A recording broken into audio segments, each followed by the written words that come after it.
basic modern founder of the concept of artificial intelligence, a la the AI lab there at MIT, which he headed for many, many years. And he felt that the approach... Answer the question I had, or an example, when we're talking about ITC, it's all under that same umbrella. But when we're talking about using things like white noise, using radio signals, using radio communications, to be clear to everybody out there, it's along the same lines, but it's something different than putting a recorder down and just walking away and answering questions, because of the organic nature of it, as you said, and because of the real-time interaction that you can have. We call it, when we're using recorders and we can hear these things, disembodied voices, and they're very rare. For the most part, we have to go into very, very low frequencies, below 20 hertz, below the upper and lower thresholds of human hearing. So what is it that separates that, where it seems to me that thresholds of human hearing don't come into play when you're doing direct ITC communication like you are? Well, my theory on that is because the third-party instrument, whether that be a spirit box, whether that be the method of direct radio voice, is that the manipulation of the sound within the broadband white noise is being interpreted on an energy level from spirit through the circuitry and allowing the voice to be audible in the 20 hertz to 20 kilohertz if it is in the natural environment outside of that, or that the spirits are actually putting enough energy into it to raise the vibration and frequency to make it in between 20 hertz and 20 kilohertz. Yeah, because when we're talking about the standard question is, well, you know, if these entities don't have voice boxes, how do they produce sounds? And we can keep theorizing on that, but the thing that I keep coming back to is that everything exists on a vibrational plane.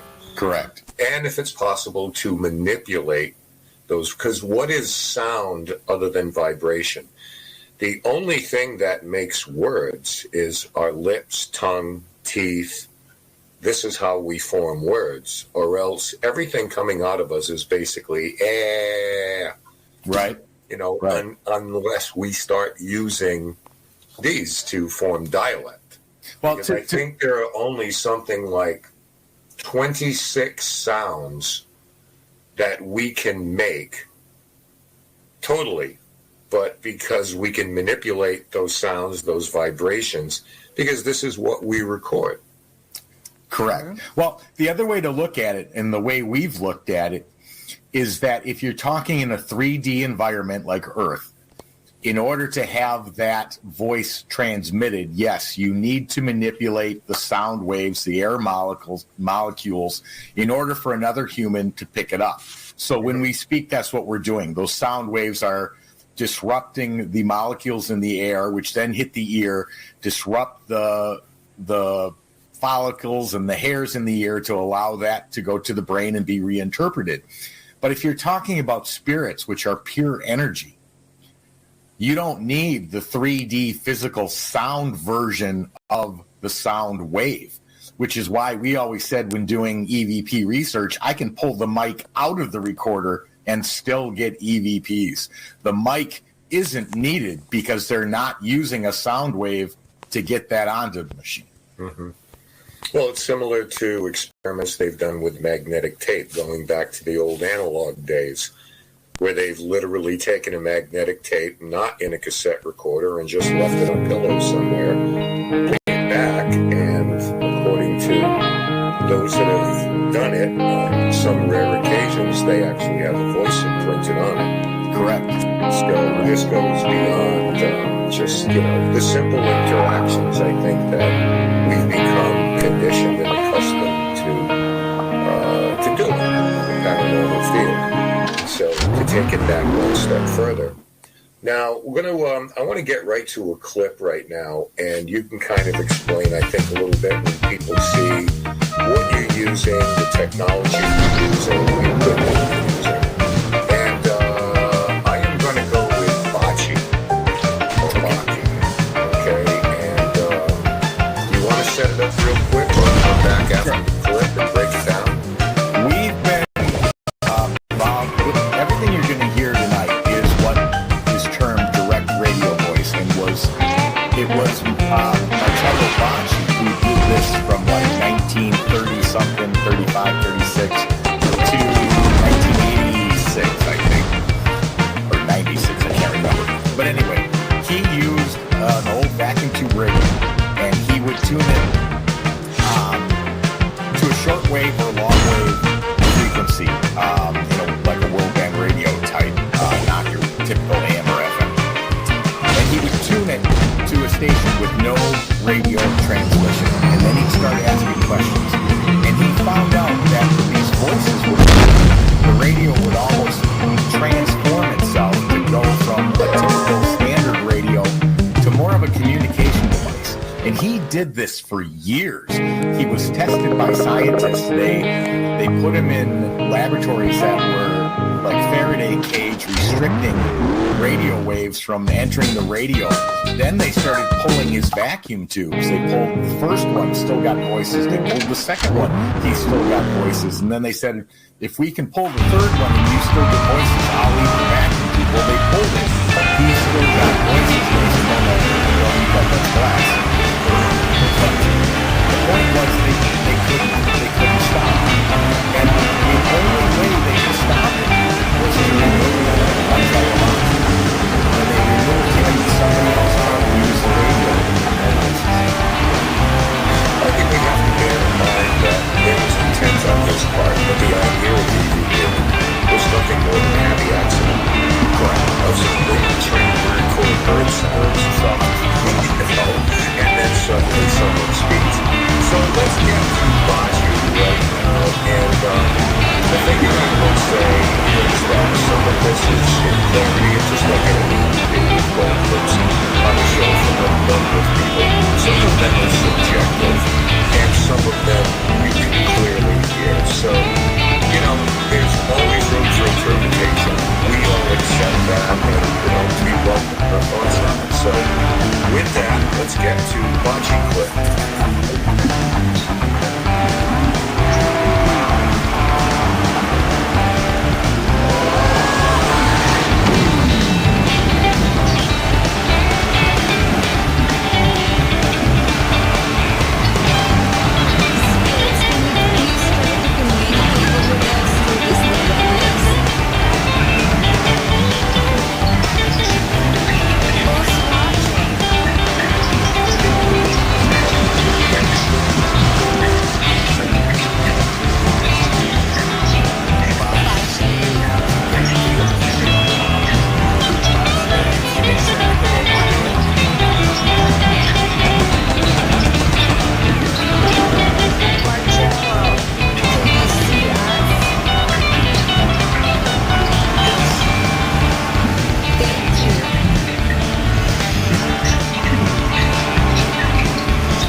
That was outstanding. At the end, phenomenal.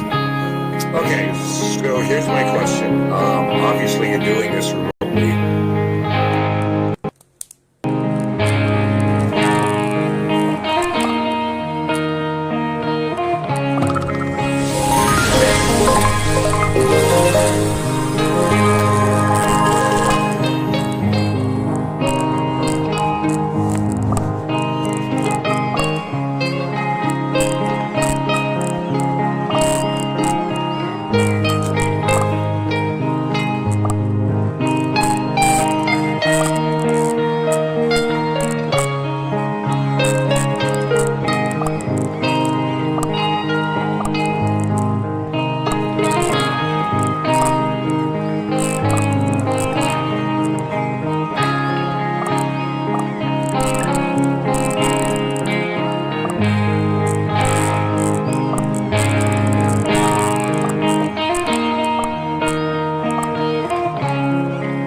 manipulate sound. But VST doesn't have the ability to create voices. So the voices are still coming from the white noise. Okay, and to clarify, this isn't your typical scanning AM, FM frequencies up and down the dial. Not at all. I think that's an important distinction to make in terms of what you're working at. Correct. Yes, it's a stationary setting of the dial. It does not scan. There's no forward, reverse scanning. The other nice part about it is there's no echo. There's no reverb. The voices that come through are full tone, crisp, and clear. Okay. Let's get into another one here where I think this is you and Ron who get kind of slapped around a little bit here. If the one you're going to play also has Bocce's name in it, let me explain that one. So when I received the one, when Cherie and I think Dylan might have been with us too, received the one we just played, 2 or 3 days later, Ron sent me, because Ron and Lourdes is who we learned direct radio voice from, and they've been doing this for quite a few years. But we received that message, and I'm like, oh my gosh, I got to tell him about it. And then he sent me this clip, and he said, you got to hear this. So, and I don't even think I had told Ron yet that we had got Bocce respond to us, or that who we think is Bocce. Now, do we know that for sure? No, we don't, but it kind of almost sounds like his voice, even though he's speaking English. But the clip you're about to play is what Ron got, and he sent this to me, but it was within a 2 or 3 day time period. So this is one he got. This is DRV, Ron, Tony, and Bocce. Yep. All right, I was going to play the idiot one, but we've already set this up. We'll skip ahead. So, about a couple of minutes long. Check this out, gang.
Tony's my friend.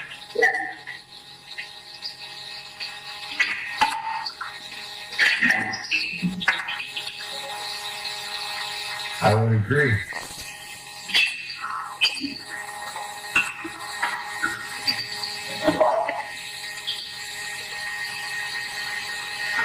Can you say anything in voices?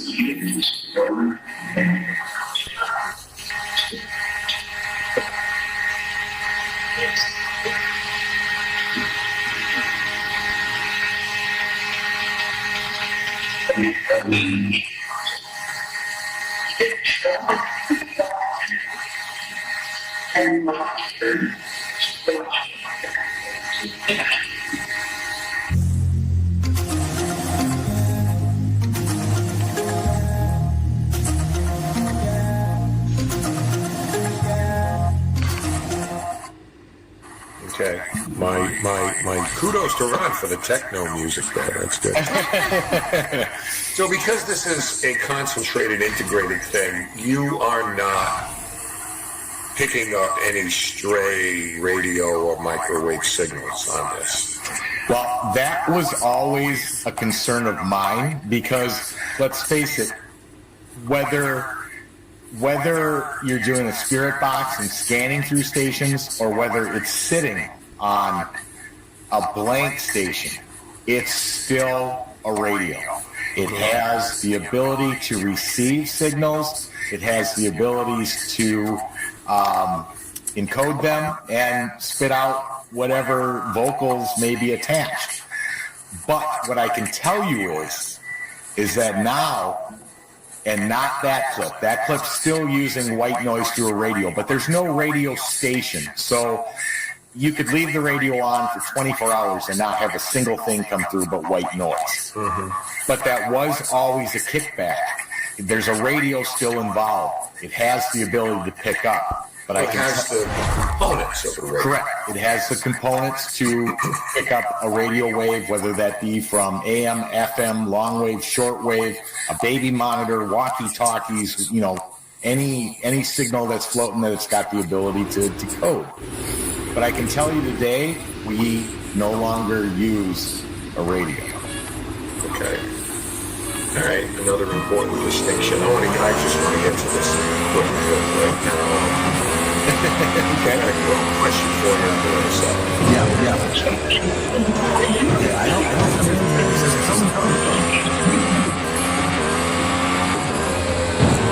Is there an echo now?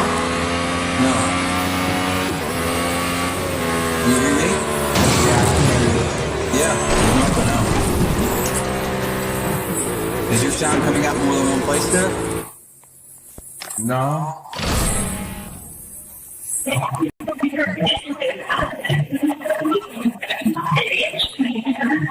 Idiots.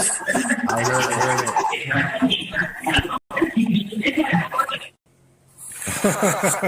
it. Quick question about the software. Yeah, don't take it personally, guys.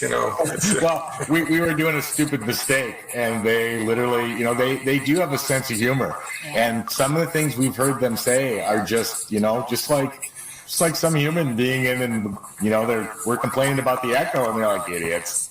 I would imagine as more people pass from this earth who work in IT, you're probably going to get a lot more of that. You're probably boom, get out of the way. I'll take care of that. Now, what you're using, is this proprietary software